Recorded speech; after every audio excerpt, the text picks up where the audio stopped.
Hi అండి అందరికీ. ఎలా ఉన్నారు మీరు? నేను చాలా బాగున్నాను.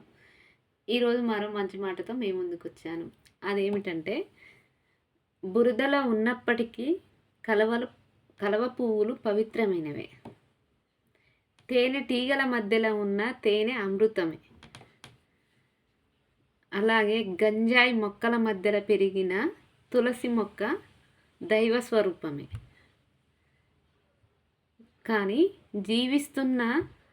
మనం జీవిస్తున్నటువంటి స్థలంని బట్టి, చుట్టూ ఉండే జనాన్ని బట్టి ఎవరిని అంచనా వేయకూడదు.